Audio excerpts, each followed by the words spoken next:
بلا آخر دنیا کی ہر چیز کی طرح اس سڑک کا بھی اختتام ہو ہی گیا۔ ہم نے لکڑی کے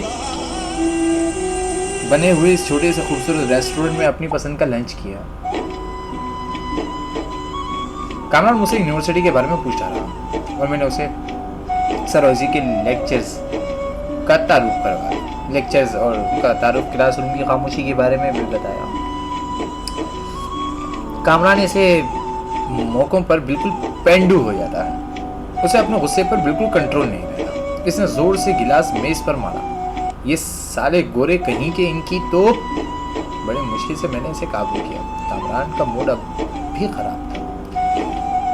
میں نے اسے موڈ میں لانے کے لیے ایک لطیفہ سنا۔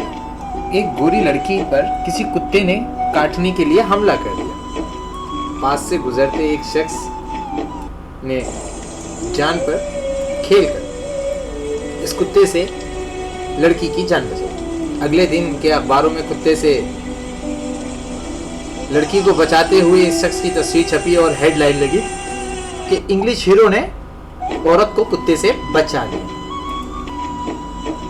اس شخص نے اخبار کے دفتر فون کر کے کہا میں انگریز نہیں ہوں۔ دوسرے دن اخبار پر سرخی لگی غیر ملکی ہیرو نے عورت کو جان پر کھیل کر کتے سے بچایا۔ اس شخص نے پھر اخبار کے دفتر فون کیا اور بتایا کہ میں غیر ملکی نہیں، میں پاکستانی اور مسلمان ہوں۔ تیسرے دن اخبار نے اسی تصویر کے نیچے یہ سرخی لگائی خطرناک دہشت گرد نے پالتو کتے پر حملہ کر دیا۔ کچھ دیر تک کامران حیرت سے میری طرف دیکھتا رہا، پھر ہم دونوں کا منہ سے بے ساختہ ہنسی نکل گئی۔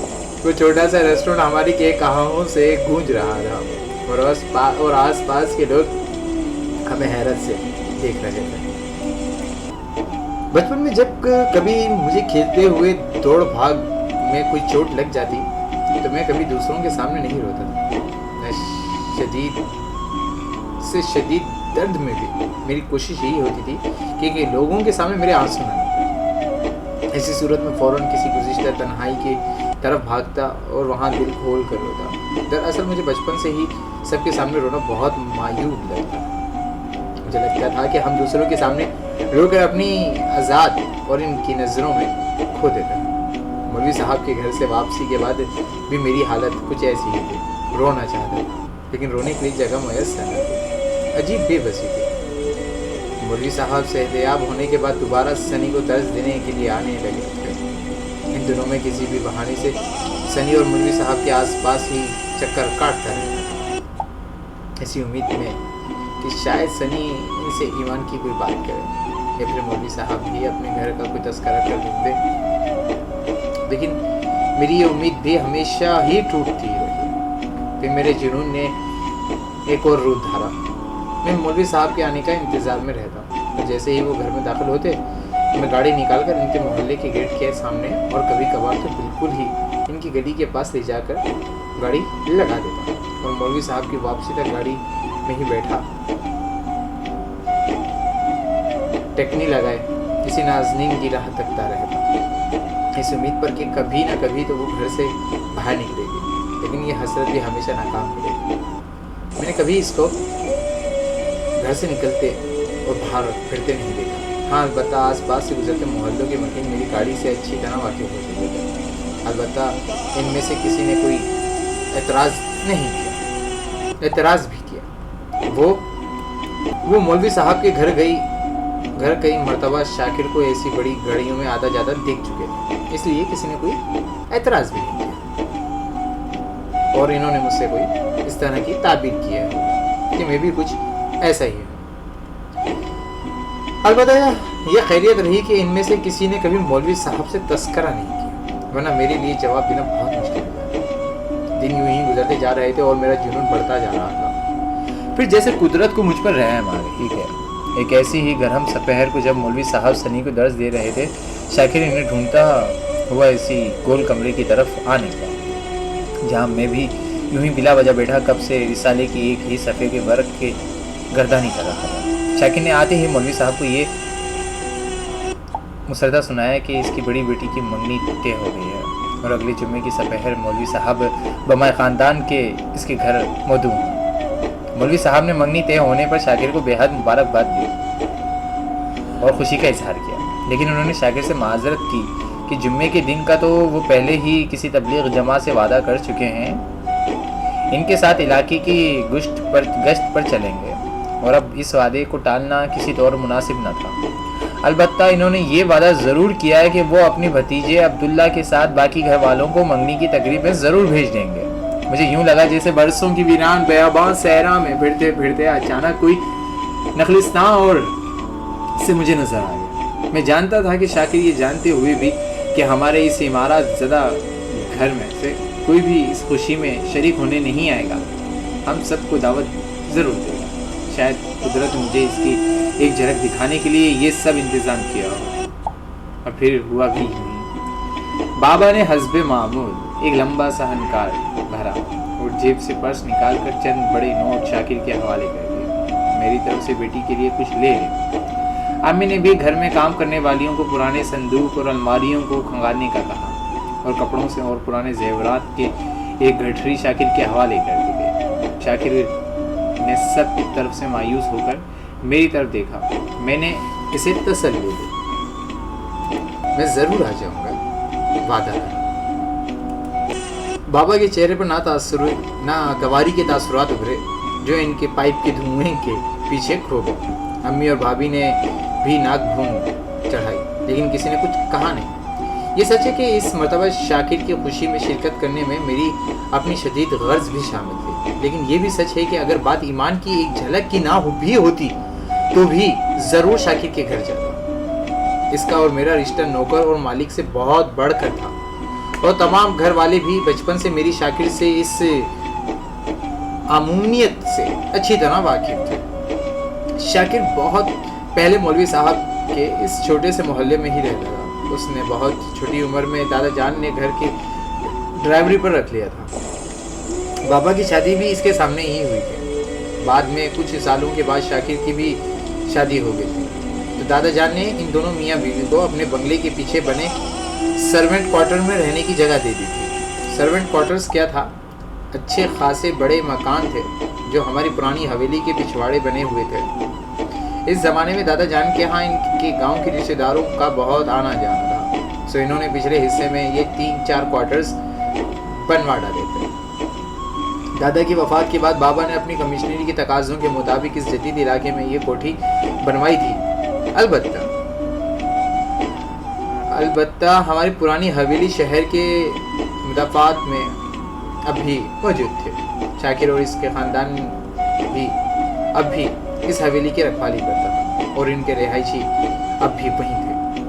شاکر کی اولاد میں 2 بیٹے اور ایک چھوٹی بیٹی شامل تھی۔ دونوں بیٹے محنت مزدوری کے سلسلے میں شہر سے زیادہ تر باہر ہی رہتے تھے۔ بابا کی خاص دعوتیں اور اجلاس وغیرہ اب بھی اسی حویلی میں ہی منعقد کیے جاتے تھے، بلکہ آج کل تو بابا اس پرانی حویلی کو اپنا کیمپ آفس بنانے کا سوچ رہے تھے۔ شاکر کو اپنی بیٹی کی منگنی کے لیے دادے لے کر واپس چلا گیا تھا۔ اب میرے لیے ایک ایک پل کا کاٹنا کس قدر دشوار تھا یہ بس میں ہی جانتا ہوں۔ دن، پہر، گھنٹے اور لمحے مجھے اس قدر طویل کبھی محسوس نہیں ہوئے جتنے ان 4 دنوں میں۔ آخر خدا کر کے جمعے کا دن بھی آ ہی گیا۔ مجھے یاد ہے اس دن میرا دل کر رہا تھا کہ صبح سورج نکلنے سے پہلے ہی میں پرانی حویلی کے گیٹ سے ملحق باغ میں جا بیٹھوں، جہاں سے تمام مہمانوں کا داخل ہونا تھا۔ وہ بھی تو وہیں سے گزریں گے، جانے وہ کیسا لمحہ ہوگا جب میں پھر اسے ایک مرتبہ دیکھ پاؤں۔ لیکن مجبوری یہ تھی کہ تقریب کے وقت شام 4 بجے کا رکھا ہے، اور ابھی تک تو ٹھیک صبح بھی نہیں ہوئی تھی۔ میں سپہر تک کسی کھوئے ہوئے مسافر کی طرح اپنے ہی گھر کی راہداریوں میں اور روشوں میں کئی پتنگ کی مانند ڈولتا رہا۔ ریشوں بہرحال اس دن مجھے پتا چلا کہ لمحے گھنٹوں کی طرح کیسے گزرتا ہے۔ نہ جانے کب دن کے 2 بجے اور میں اس بچے کی طرح گاڑی نکال کر اپنی پرانی حویلی کی طرف بھاگا، جو اپنے روزے کے دن عصر کے وقت سے ہی روزہ کھولنے کے انتظام میں دسترخوان پر جاتا۔ شاکر مجھے اس قدر جلدی وہاں پا کر بے حد خوش اور کچھ پریشان بھی ہوا، کیونکہ ابھی تک